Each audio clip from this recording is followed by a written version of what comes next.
Hi everyone, good morning आप लोगों को। ऑनलाइन वालों को भी गुड मॉर्निंग। क्या पढ़ रहे थे हम लोग पिछले क्लास में मैंने आप लोगों को अकबर के बारे में बताया था। किसके बारे में है ना? हाँ, अकबर के बारे में हम लोगों ने जाना था। हाँ, अकबर के प्रारंभिक जीवन के बारे में जाना कि अकबर का जन्म कब हुआ, कहां हुआ, किन किन परिस्थितियों में आरंभिक दौर में अकबर को गुजरना पड़ा।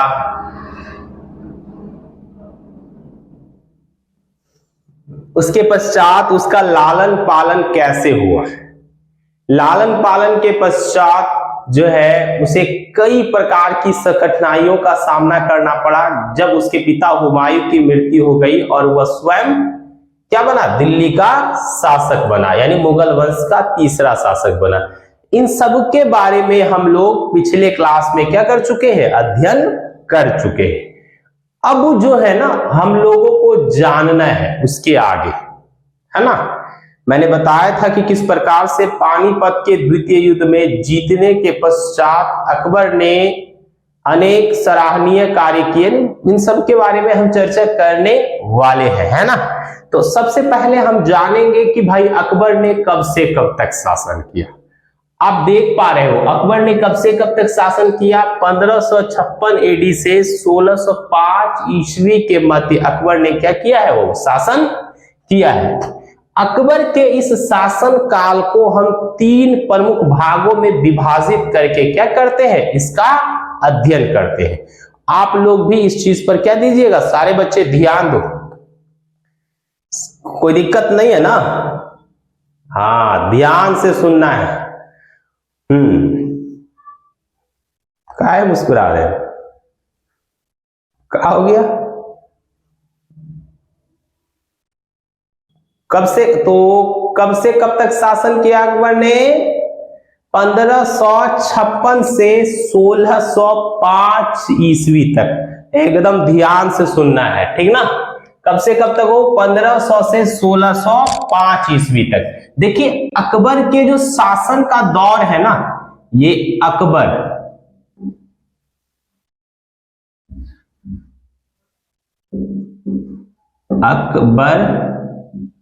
के शासन का दौर,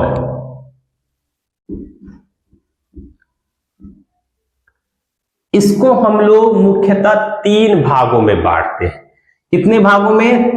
तीन भागों में बांटकर हम क्या करते हैं, इसका अध्ययन करते हैं। जो सबसे पहला भाग है ना, ये है बैरम खां के प्रभुत्व का दौर। किसके? बैरम खां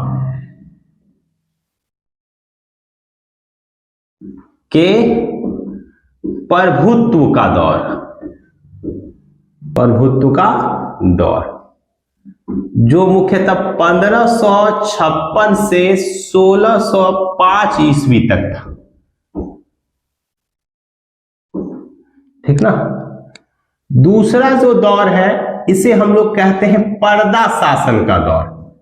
किसका दौर? पर्दा शासन का दौर। आपको ये याद रखना है, ये तीन जो पार्ट है जिसको हम लोग यानी कहें कि अकबर के शासन काल के दौर को जो हम तीन प्रमुख भागों में बांटते हैं, इसको आपको अच्छे से याद रखना है। पहला क्या है? तो सबसे पहला है बैरम खां के प्रभुत्व का दौर, जो 1556 से कब तक रहा? 1560 तक।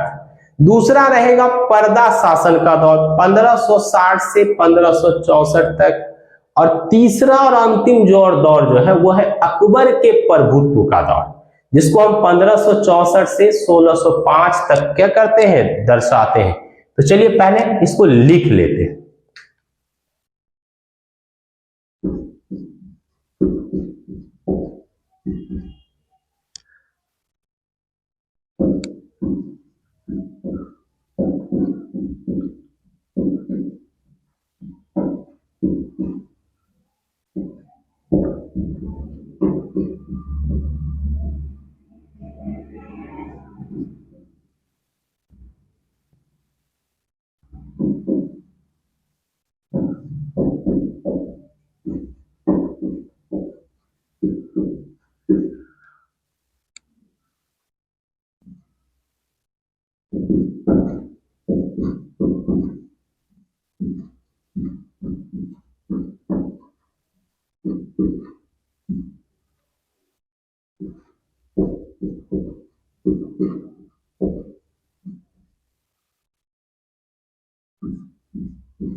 आज बार बार 1600 क्यों आ रहा? 1564 से 1605 ईस्वी। तो ये 3 काल है जिसके जो है दौरान क्या हुआ, अकबर ने शासन किया और उसको कई प्रकार की समस्याओं का क्या करना पड़ा, सामना करना पड़ा। अब हम एक एक करके इन तीनों दौरों का क्या करेंगे, अध्ययन करेंगे। ठीक, तो सबसे पहले हम जानेंगे बैरम खां के प्रभुत्व के दौर के बारे में। किसके प्रभुत्व के दौर के बारे में? वो बैरम खां के प्रभुत्व के दौर के बारे में। देखिए, सबसे पहले ये जो बैरम खां है, आप सभी जानते हो, इसे हुमायूं ने किसका संरक्षक नियुक्त किया था? अकबर का। क्योंकि अकबर ने 9 साल की उम्र में ही प्रशासनिक गतिविधियों में भाग लेना प्रारंभ कर दिया था। इस कारण उसके पिता हुमायूं ने उसे जो है यानी बैरम खां को क्या किया, अकबर का संरक्षक नियुक्त किया। हुमायूं के मृत्यु के पश्चात बैरम खां की महत्वपूर्ण भूमिका थी पानीपत के द्वितीय युद्ध में। संभवतः हम यह कह सकते हैं कि पानीपत के दूसरे युद्ध का नेतृत्व अगर बैरम खां ने नहीं किया होता तो भारत से एक बार पुनः मुगल सत्ता को निर्वसित होना पड़ता, या शायद यूं कहिए कि शायद मुगल वंश का इतिहास यहीं से खत्म हो जाता। फिर मुगल वंश का तीसरा कोई भी शासक नहीं आपको दिखता। तो हम कह सकते हैं कि मुगल सत्ता की पुनः स्थापना में अकबर के संरक्षक बैरम खां की क्या थी, महत्वपूर्ण भूमिका थी। अब सवाल उठता है कि भाई बैरम खां जब संरक्षक बना उस समय अकबर क्या था, बालक था। लेकिन धीरे धीरे अकबर बड़ा हुआ और बैरम खां की क्या आदत थी, अकबर के हर काम में हस्तक्षेप करना। तो धीरे धीरे अकबर को ना ये सही नहीं लगने लगा, इसमें उसको कुछ ना कुछ कमियां दिखने लगी। इसके पीछे कुछ कारण भी जिम्मेदार है, ये नहीं कि सिर्फ अकबर को कमियां दिखने लगी, बहुत सारी कमियां आ भी गई थी। किसके भीतर, बैरम खां के भीतर। आज हम लोगों को उन्हीं कमियों के बारे में जानना है। तो सबसे पहले क्या जानेंगे हम लोग, बैरम खां के प्रभुत्व के दौर के बारे में। नंबर 1, देखिए ये जो बैरम खां का प्रभुत्व का था, इस दौर में अनेक समस्याएं उत्पन्न हुई थी। ठीक, सबसे पहला जो कारण था बैरम खां के पतन का, जो 1560 के बाद बैरम खां का अकबर को पतन करना पड़ा। क्या इसके लिए रीजन था? जबकि इसी बैरम खां की सहायता से उसने पुनः मुगल सत्ता को क्या किया था, प्राप्त किया था। तो सबसे पहला कारण था वो बैरम खां का व्यक्तित्व। किसका व्यक्तित्व? बैरम खां का व्यक्तित्व। एक एक करके ध्यान से आप लोग सुनिएगा। बैरम खां का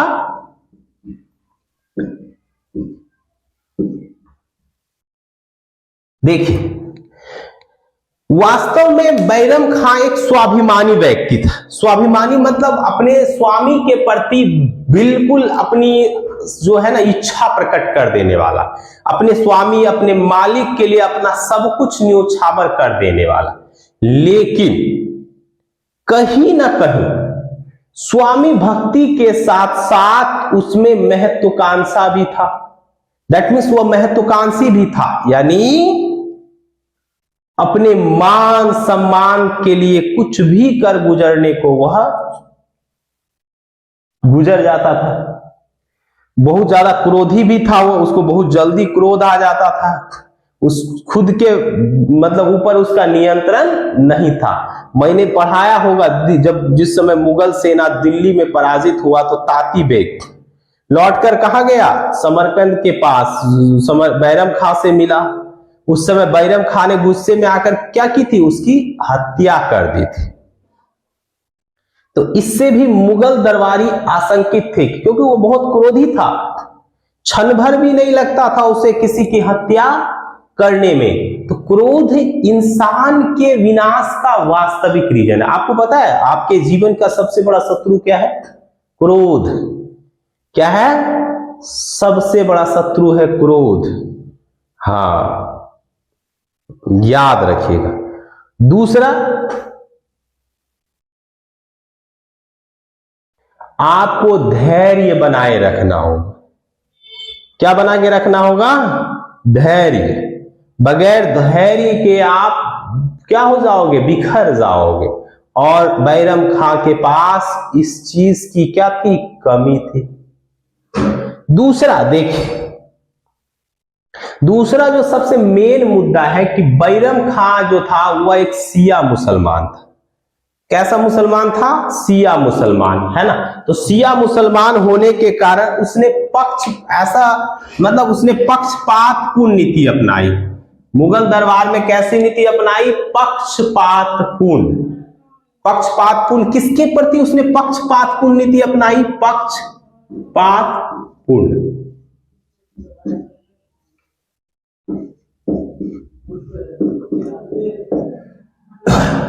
अब भाई किसके प्रति उसने पक्षपातपूर्ण नीति अपनाई? तो राज दरबार में मौजूद सभी जो अधिकारी थे उसके प्रति, है ना, या फिर जो भी लोग थे उसके प्रति उसने क्या किया? पक्षपातपूर्ण नीति अपनाई। उसने बहुत सारे दरबारियों को बाहर कर दिया, बहुत सारों के साथ भेदभाव किया। तीसरा क्या था? जो तीसरा मेन फैक्ट था, है ना, देखिए, अधिकारियों की भर्ती में, अधिकारियों की नियुक्ति में भेदभाव, की नियुक्ति में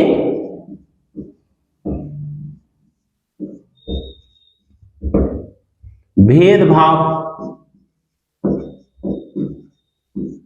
ये क्या करने लगा भाई? सारे शिया मुसलमानों की भर्ती करने लगा और सुन्नी मुसलमानों को उसके पद से निकालने लगा। साथ ही उसके ऐसा करते ही सारे मंत्रीगणों को लगने लगा कि यहां कुछ ना कुछ झोल है। इसके ऐसा करने के पीछे कोई ना कोई वास्तविक कारण होगा। बहुतों ने यह अफवाह भी फैला दी कि बैरम खां चूंकि स्वयं एक शिया मुसलमान है, इसलिए वह कामरान मिर्जा के शिया पुत्र अबुल कासिम को दिल्ली का शासक बनाना चाहता है। अब भाई ऐसा फैल जाएगा तो राजा छोड़ेगा? ना छोड़ेगा। हाँ बाबू, अकबर को इस बात की भनक लगी, भड़का दिया। देखो, भड़काने का रीजन भी है। बैरम खां को क्या था? अकबर से बहुत लगाव था, बहुत प्रेम। तो जब उससे बहुत प्रेम था, अब देखिए सारे लोग तो मंत्री ही है ना, उसको अकबर ने क्या किया था? सबसे बड़ा पद, वकीले सल्तनत का पद दिया था। प्रधानमंत्री तो था ही, यानी सेनापति तो वो था ही, और वकीले सल्तनत का पद दिया था। इससे उसके राज्य में मौजूद सभी दरबारी उससे चिढ़ते थे। और दूसरा, वो एक शिया मुसलमान था, जिसके कारण बहुत सारे सुन्नी मुसलमान उसको दरबार में देखना पसंद नहीं करते थे। वो चाहते थे कि भाई हम में से ही किसी को ये सारे पद मिले, जिसके कारण उन्होंने अकबर को भड़काना क्या कर दिया? शुरू कर दिया। अकोना को बार बार एक ही चीज के लिए भड़काओगे ना, वो भड़क जाएगा। क्या तुम लोगों के साथ कभी ऐसा हुआ है? अभी नहीं हुआ है, बहुत जल्दी होगा। शादी विवाह होगा ना, एगो आएगी बकलोलिया तुम लोगों के जीवन में। हाँ, रोज भड़काएगी, कुछ ना कुछ उड़न पुड़न बोल के तुम्हारा जो है जीवन डिफिकल्ट बना दे। हाँ, इसलिए बोलते पढ़ो, ना तो कूच काट देगी बस। तो ये सारे फैक्ट्स थे।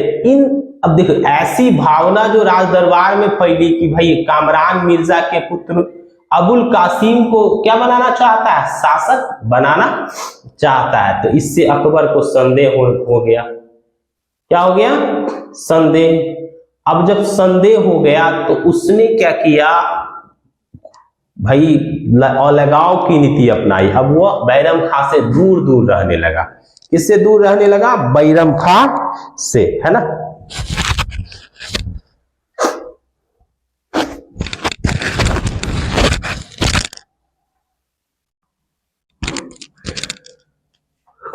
यहीं से क्या हो गया, अब बैरम खां के पतन का दौर स्टार्ट हुआ। किसके पतन का दौर? बैरम खां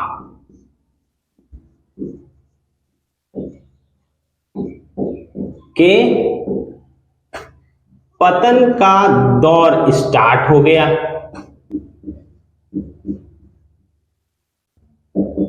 अब इस दौर में क्या क्या हुआ, ये चीज आप लोगों को क्या करना है, यहां जानना है। तो देख, कारण अकबर ने क्या किया, अकबर ने बैरम खां को संदेश भिजवाया कि अब जो है महाराज आप हज करने मक्का चले जाइए, अब आपकी उम्र हो गई है, जाइए मक्का, है ना। तो भाई बैरम खां को बड़ा आश्चर्य हुआ कि हमको मक्का जाने का है बोल रहा, भाई अभी हमको ना बूढ़ा हो गए, कोई बात तो जरूर है। उसने कहा, अकबर को खबर भिजवाया कि महाराज शहंशाह बादशाह आप हमसे आके एक बार मिलिए या हम बुलाइए हमको, हम ही आ जाते हैं आपके पास मिलने। तो अकबर ने मिलने से इनकार कर दिया। अब भाई उसको बड़ा आश्चर्य हुआ कि आज तक तो जीवन में ऐसा नहीं हुआ कि बादशाह ने मुझसे मिलने से क्या कर दिया हो, इनकार कर दिया। वो समझ गया कि भाई यह झोल झाल चल रहा है। अकबर की, बादशाह के मन में हम मेरे प्रति जो है ना द्वेष की भावना उत्पन्न कर दी गई। तो सोचा ठीक है, अगर बादशाह ऐसा चाहते हैं कि भाई मैं मक्का जाऊं तो ठीक है, मैं मक्का चला जाऊंगा, इसमें मुझे कोई ऐतराज नहीं है, कोई तकल्लुफ नहीं है, कोई गिला शिकवा नहीं है। वो निकल गया। अब भाई हज जाना है या मक्का जाना है तो अभी कोई आपको बोले तो अभी आप नहीं ना निकल जाइएगा, तैयारी वगैरह कीजिएगा, थोड़ा टाइम लीजिएगा, धनराशि वगैरह चाहिए, उसके बाद ही जाओगे ना आप, कि तुरंत चले जाओगे, है ना। तो थोड़ा सा उसको लेट हो गया निकलने में। तो जब लेट से वो निकला तो निकला ही था, अब बताया नहीं था अकबर को कि हम हज करने निकल गए भाई, तो ना फिर अकबर बोला, अरे जाओ, तो सेनापति पीर मोहम्मद को बोला, है ना, कि जाओ भाई, उसको बोलो कि जल्दी जाएगा। तो जा ही रहा था, अब निकल गया घर से। तो रास्ते में पीर मोहम्मद मिला, उसको बोला गई जल्दी तुम जाओ ना भाई मक्का, तुम काहे यहां रुका हुआ है, बादशाह तुमको मैसेज दिया तो तुम्हारे समझ में नहीं आ रहा है। ऐसा जो बोला, तो ऐसा बोलते ही बैरम खां भड़क गया। काहे, उसको लगा भाई हम तो जाइए रहे थे, ये हमको बार बार काहे टॉर्चर कर रहा, वो भी अकबर हमको टॉर्चर करवा रहा, किससे, मेरे शिष्य से। किससे? खुद अकबर भी बैरम खां का शिष्य था, और मेरे शिष्य से या मेरे अंडर काम करने वाले पीर मोहम्मद से मुझे टॉर्चर करवा रहा है। बैरम खां भड़क गया, उसने विद्रोह कर दिया। क्या कर दिया? विद्रोह कर दिया। हालांकि उसका विद्रोह असफल रहा। अकबर के सैनिकों ने उसको परास्त कर पकड़कर किसके सामने प्रस्तुत किया? अकबर के सामने प्रस्तुत किया। जब अकबर के सामने प्रस्तुत किया तो वह फूट फूट कर रोने लगा। अकबर को उस पर दया आ गई, और है ना, अकबर ने उसको क्या किया? माफ कर दिया। माफी बनता है या नहीं बनता, ये आप लोग बताओ मुझे।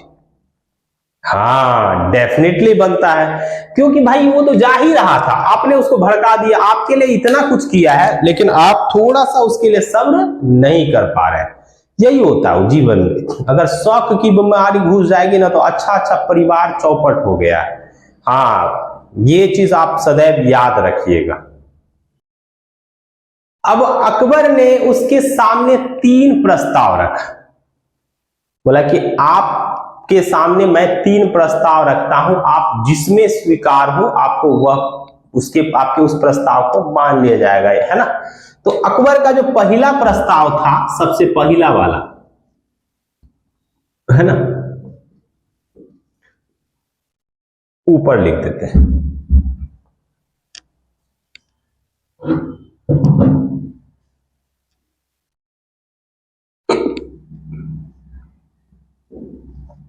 पहला था कालपी और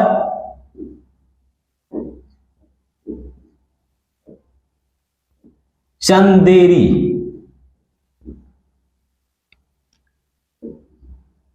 के किलों की सूबेदारी का पद।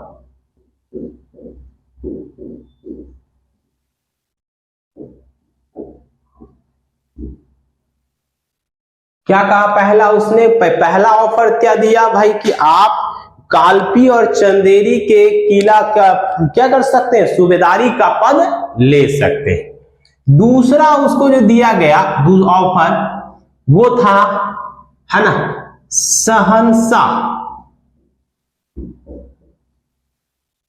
के विश्वास पात्र,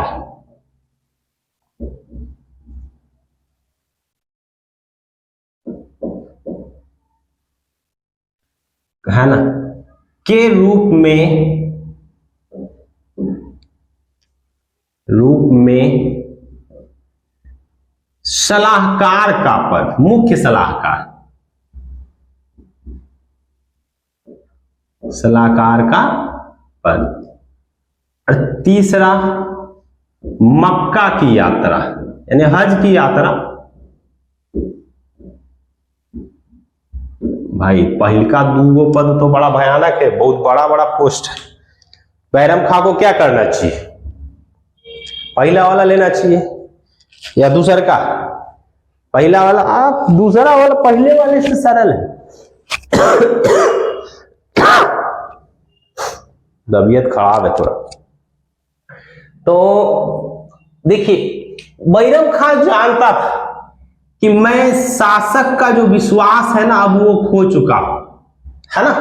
वो कहावत है ना कि रहीमन धागा प्रेम का मत तोड़ो चटकाए, तोड़े से फिर ना जुड़े गांठ पड़ी जाए। दैट मीन्स एक बार जो रिश्ता टूट जाता है ना वो दोबारा फिर जुड़ता नहीं है। बैरम खां भली भांति इस चीज को जानता था कि अब कितना भी हम बढ़िया कर ले, महाराज को या बादशाह को मेरे ऊपर भरोसा नहीं होगा। तो इससे अच्छा है कि भाई हम वैसा ही काम करते हैं जिससे उनको कोई दिक्कत नहीं हो। तो पहला वाला और दूसरा वाला दोनों में से किसी भी पद को किसने क्या इच्छा व्यक्त की, मक्का जाने की इच्छा व्यक्त की। कहां जाने की इच्छा व्यक्त की, मक्का जाने की इच्छा व्यक्त की। वो मक्का की यात्रा के लिए निकला मक्का के लिए गुजरात के पाटन नामक स्थान पे, गुजरात के पाटन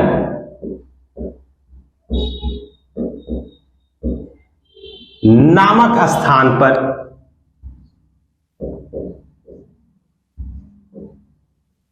है ना, 31 जनवरी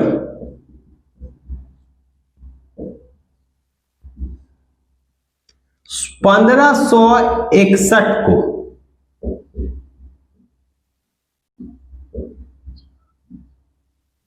मुबारक खान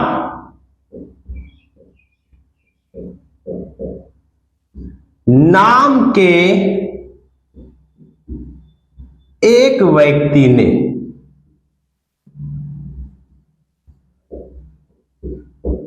क्या कर दी, उसकी हत्या कर दी।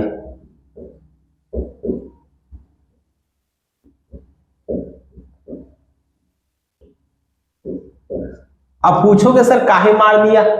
काहे कि वो मच्छीवाड़ा के युद्ध में ना बैरम खां ने इसके पिता की हत्या कर दी थी। इसलिए जब इसको मौका मिला, अकेले मिला, बैरम खां अपनी पत्नी और बच्चों के साथ था, है ना, तो उसको मार दिया, पत्नी और बच्चा को छोड़ दिया और बैरम खां की हत्या कर दी। इसकी पत्नी का नाम था वो सलीमा बेगम। क्या नाम था? सलीमा बेगम। और इसके पुत्र का नाम था रहीम। याद रखिएगा। किसी तरह से बेचारे दोनों बेचारी जो है वो कहां पहुंची, महल में पहुंची, है ना, शाही सेना के साथ वो महल में पहुंची। महल में क्या हुआ, जब वह पहुंची तो उसके दुख को देखते हुए देख रहे कि भाई अब इसका जीवन कैसे चलेगा, तो इस कारण से अकबर ने सलीमा बेगम से क्या कर लिया, विवाह कर लिया। ये याद रखना, सलीमा बेगम किसकी विधवा थी? बैरम खां की। अकबर ने बैरम खां की विधवा बैरम खां की विधवा सलीमा बेगम से विवाह कर लिया, से विवाह कर लिया।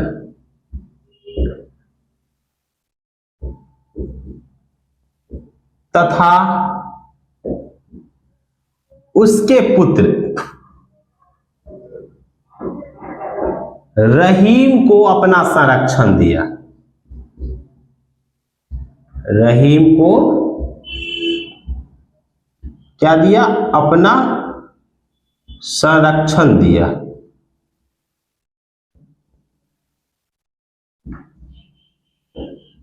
और इसे अपने पिता की उपाधि खाने खाना भी दी। इसलिए ना हम रहीम को अब्दुल रहीम खान ए खाना के नाम से भी जानते हैं, है ना। आपको याद रखना है ना ये चीज है। देखिए यहां से क्या हो गया, तो भाई जो बैरम खां के प्रभुत्व का दौर था वह क्या हो गया? समाप्त हो गया। अब यहां से स्टार्ट हुआ कौन से शासन का दौर? पर्दा शासन का दौर। कौन से शासन का दौर? जिसको हम हरम की स्त्रियों का दौर भी कहते हैं। देखिए इसमें जो है ना अकबर दो हरम की महिलाओं के संपर्क में आया, दैट मीन्स उसके प्रभुत्व में आया, उसकी बात वो ज्यादा मानने लगा। ये दो महिलाएं कौन थी? महामनगा और उसकी अपनी मां हमीदा बानो बेगम, राजमाता हमीदा बानो बेगम। अब इन लोगों को भी लगे दोनों को कि भाई अकबर हमारा पुत्र है तो चल भाई तू मतलब हमरे हिसाब से शासन चला। तो 1560 से 64 के बीच अकबर के जीवन पर इन दोनों का क्या रहा था? प्रभाव रहा था। इन दोनों ने क्या किया? अपने मन मुताबिक अधिकारियों की नियुक्ति करवा ली। आदम खां नाम सुना होगा आपने, मैंने बताया था कि जिस समय हुमायूं कहां था? वीरसाल, राजा वीरसाल के यहां था, तो उसने अपने पुत्र अकबर को किसको सौंप दिया? महामनगा को, ताकि वह उसकी परवरिश और देखभाल कर सके। और मैंने बताया था कि महामनगा को ही क्यों दिया उसने अपना पुत्र?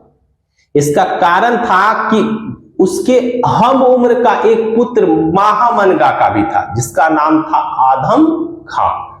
उसी के साथ अकबर की क्या की गई? परवरिश की गई थी महामनगा के द्वारा। और इसी कारण से अकबर के जीवन पर महामनगा का क्या था? महामनगा का प्रभुत्व था, उससे बहुत कुछ सीखा था। लेकिन आगे चलकर जब महामनगा के पुत्र आदम खां को उच्च पद दिया गया तो वह अहंकारी हो गया और उसने अकबर को मारने की इच्छा व्यक्त की। उसने सोचा कि मैं खुद क्या बन जाऊंगा? शासक बन जाऊंगा। किंतु अकबर के सैनिकों के द्वारा उसको क्या कर लिया गया? पकड़ लिया गया। अब 1562 में अकबर के आदेश पर उसे छत से नीचे फेंक दिया गया, जिसके कारण उसकी मृत्यु हो गई। जब इस बात की सूचना 1562 में महामनगा को लगी तो उसका भी स्वास्थ्य पुत्र शोक के कारण धीरे धीरे खराब होने लगा और उसकी भी 1562 में क्या हो गई? मृत्यु हो गई। महामनगा की मृत्यु कब हुई हो? मैं लिख दूं, है ना। दूसरा क्या है? महामनगा की मृत्यु। माहम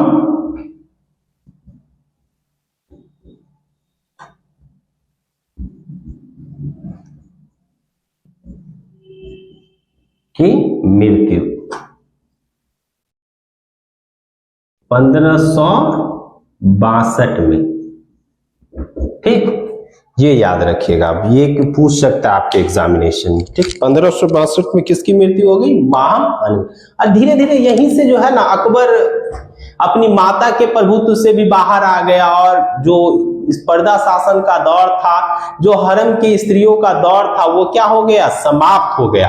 अब स्टार्ट हुआ अकबर के वर्चस्व का दौर। किसके वर्चस्व का दौर? अकबर के वास्तविक उत्थान का दौर। ये आपको याद रखना है ना। यहीं से क्या हो गया? अकबर का उत्थान हुआ, प्रभुत्व का दौर आया, है ना। अब भाई प्रभुत्व का मतलब क्या होता है? आप प्रभुसत्ता की स्थापना कब करते हो? कब आपको एक महान शासक माना जाता है? वर्चस्व का मतलब क्या है? आपका बोलबाला होगा जब आप अपने विद्रोहियों को दंडित करते हो, उसे परास्त करके जब आप अपनी सत्ता बेहतर तरीके से स्थापित करते हो, तब माना जाता है कि आपके प्रभुत्व का दौर है। इसके साथ साथ जब आप साम्राज्य विस्तार भी करते हो, अब बाबू मेरे आपको साम्राज्य विस्तार करना है तो घर बैठे बैठे होगा? कभियो नहीं होगा। साम्राज्य विस्तार घर बैठे बैठे नहीं होता। इसके लिए क्या करना पड़ता है, हमें अभियान चलाना पड़ता है ना। तो अकबर ने भी अपने साम्राज्य विस्तार के लिए कई अभियान चलाए। फिलहाल तो हम लोग यह जान ले कि अकबर ने के समय में कौन कौन से विद्रोह हुए और उन विद्रोहों को कैसे उसने दबाया। देखिए अकबर के समय में जो सबसे पहला विद्रोह हुआ ना, इधर लिख देते हैं, ठीक है ना, फिलहाल चलेगा। अकबर के समय के विद्रोह, अकबर के लिखते भी चलिएगा आप लोग थोड़ा थोड़ा।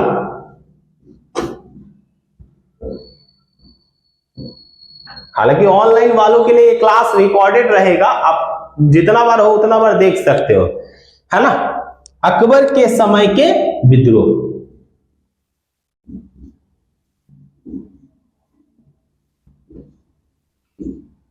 ठीक। तो अकबर के समय में जो सबसे पहला विद्रोह हुआ वह हुआ उज्बेकों का विद्रोह। किसका? उज्बेकों का। उज्बेकों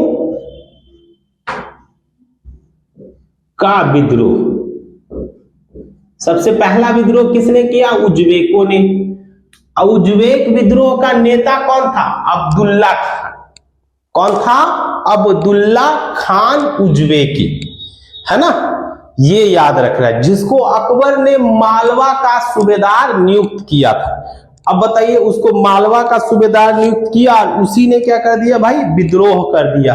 उसी ने क्या किया? विद्रोह कर दिया। ये याद रखना है ना। किसने किया था? अब्दुल्ला खान। नाम क्या था? अब्दुल्ला खान उज्बेक। ये याद रखना है आपको, ठीक है ना। इस विद्रोह को दबाने के लिए अकबर ने एक विशाल सेना भेजी, है ना, और अकबर ने स्वयं इस सेना का क्या किया? नेतृत्व किया। विशाल सेना को देखकर अब्दुल्ला खान भागकर कहां चला गया? गुजरात के शासक के शरण में चला गया। देखिए इसके पश्चात जो दूसरा विद्रोह हुआ ना, दूसरा जो प्रमुख विद्रोह हुआ, लिख देते हैं यहां, है ना, वो हुआ मिर्जाओं का विद्रोह।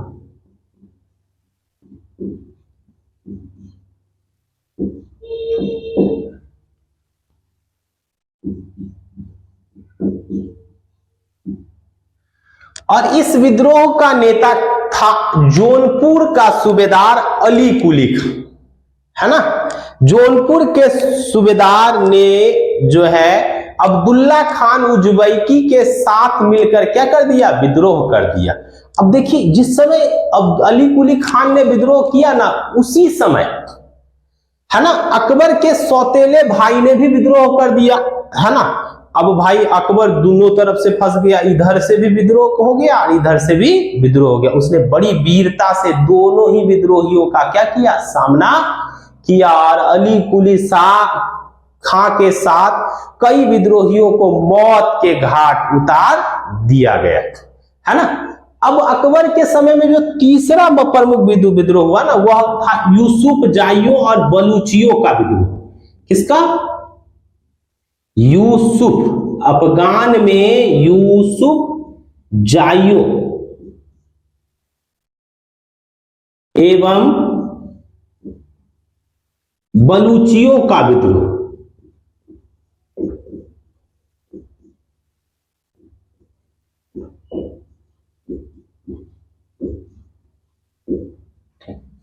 है ना। देखिए आप याद रखिएगा, ये जो पहला वाला विद्रोह हुआ था ना, ये 1564 में हुआ था। अब्दुल्ला खान ने कब विद्रोह किया? 1564 में। कब? 1564 में। मिर्जाओं ने विद्रोह कब किया? 1565 में, है ना। और बलूचियों का विद्रोह कब हुआ? 85 में, 1585 में।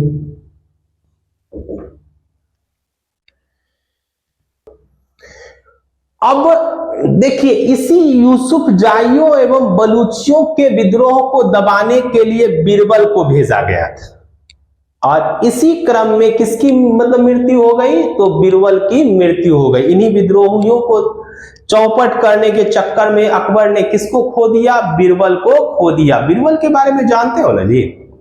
अगले क्लास में आप लोगों को अकबर के सभी नवरत्नों के बारे में मैं बताऊंगा, जिसमें से बीरबल भी एक था, सबसे प्रमुख नवरत्न था।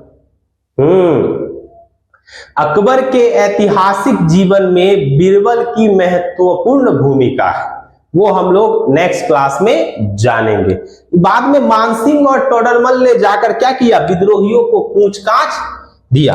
और देखिए, अकबर के समय में जो अंतिम विद्रोह हुआ वो मेरे है ना, अंतिम और चौथा विद्रोह हुआ, वह हुआ शहजादा सलीम का विद्रोह। किसका हो, शहजादा सलीम।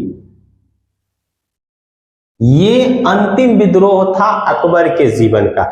शहजादा सलीम जो है ना, वो अकबर का पुत्र था। ये वही सलीम है जो आगे चलकर बादशाह जहांगीर के नाम से क्या हुआ था, प्रसिद्ध हुआ था।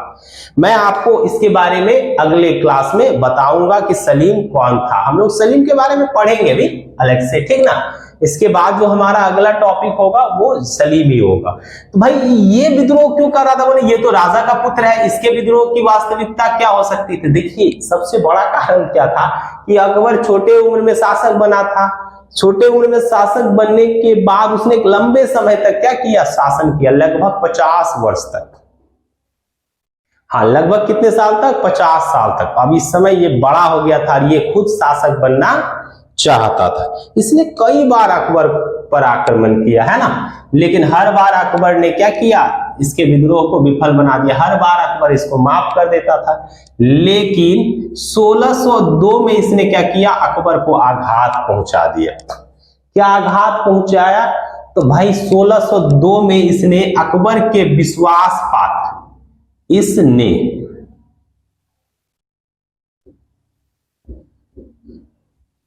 अकबर के विश्वास पात्र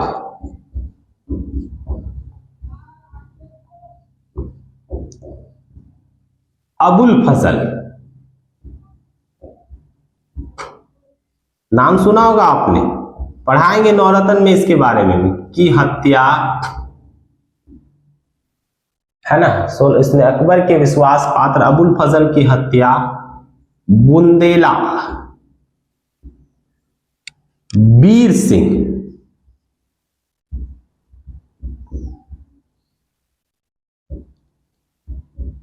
द्वारा करवा दिया। हालांकि इस बार अकबर ने पूरा मन बना लिया कि भाई नहीं, इस बार तो इस जहांगीर को यानी सलीम को छोड़ना नहीं है, इसको दंडित करना है। लेकिन सलीम किसके पास चला गया, अपनी दादी सलीमा बेगम। किसके पास, सलीमा बेगम, और उसकी सहायता से उसने अकबर से क्या मांग ली, माफी मांग ली, और वह अकबर की शरण में आ गया।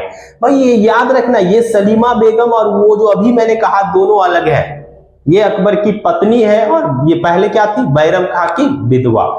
तो आज हम लोग यहीं तक रहने देते हैं। इसके आगे अब हम लोग पढ़ेंगे अकबर के साम्राज्य विस्तार, जो किस में आएगा भाई, अकबर के उत्थान के दौर में आएगा। क्योंकि उत्थान के दौर में तो दो ही काम होते हैं, एक विद्रोहियों को चौपट कीजिए और दूसरा अपने राज्य का विस्तार कीजिए। तो राज्य का विस्तार के लिए आपके लिए सबसे इंपॉर्टेंट चीज क्या है, वो है अभियान। आपको अभियान करना होगा, सोए आपके राज्य का विस्तार संभव नहीं है।